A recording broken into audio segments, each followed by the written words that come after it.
नमस्कार. आज आपण एका अशा घटनेच्या मुळाशी जाणार आहोत जिने आंतरराष्ट्रीय स्तरावर एका मोठ्या वादाला तोंड फोडलं.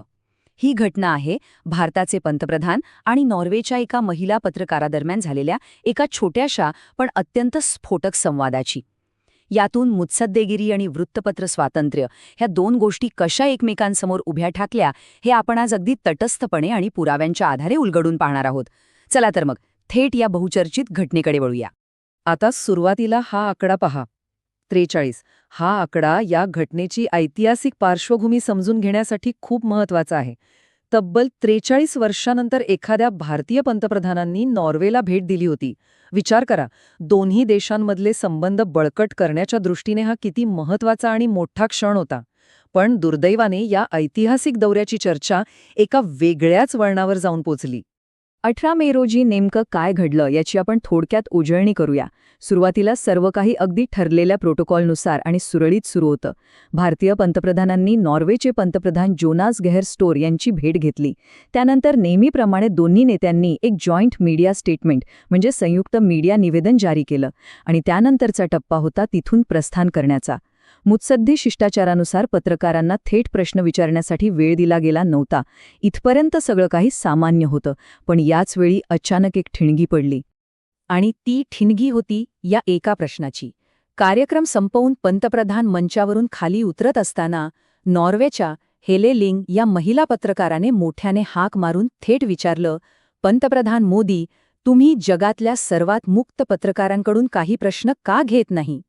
या प्रश्नावर तिथे कोणतीही प्रतिक्रिया दिली गेली नाही. पंतप्रधान तिथून निघून गेले.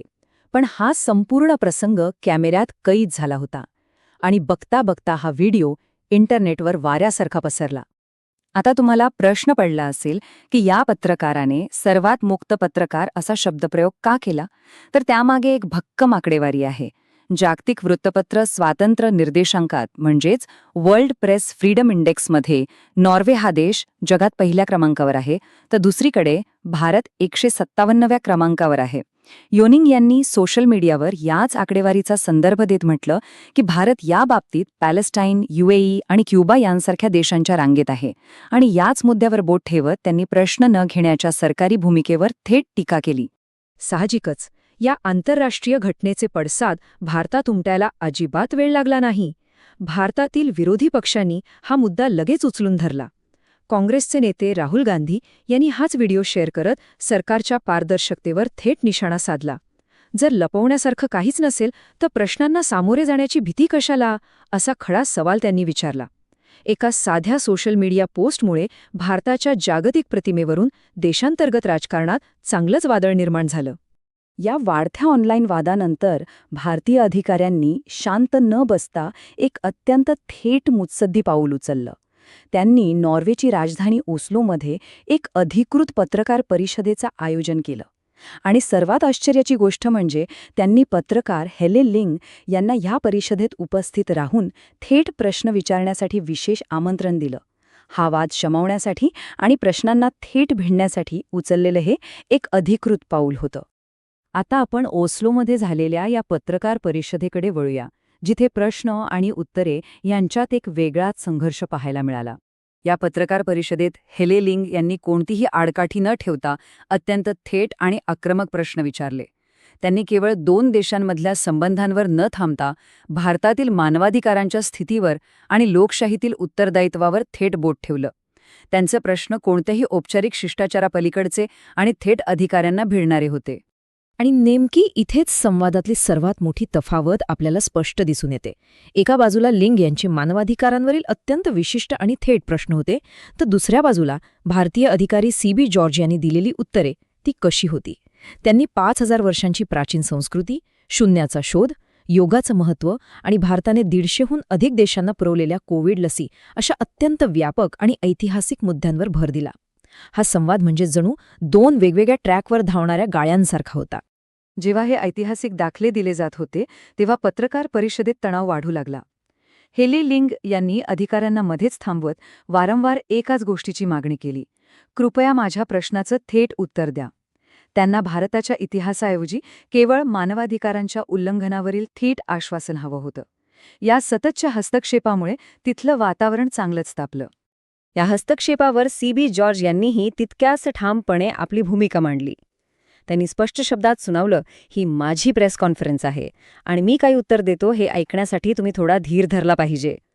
अधिकाऱ्यांना त्यांचं उत्तर त्यांच्या स्वतःच्या व्यापक संदर्भात मांडण्याचा पूर्ण अधिकार आहे हे त्यांनी स्पष्ट केलं. एक पत्रकार आणि एक मुत्सद्दी अधिकारी यांच्यातल्या अधिकारांचा हा एक अत्यंत दुर्मिळ असा संघर्ष होता. यानंतर CB जॉर्ज यांनी भारताच्या मानवाधिकार रेकॉर्डचा बचाव करण्यासाठी काही विशिष्ट कायदेशीर आणि ऐतिहासिक मुद्दे अत्यंत पद्धतशीरपणे मांडले. त्यांनी सांगितलं की भारताचं संविधान मूलभूत अधिकारांची हमी देतं. अनेक प्रगत देशांच्या आधी भारताने स्वातंत्र्यापासूनच महिलांना मतदानाचा अधिकार दिलाय.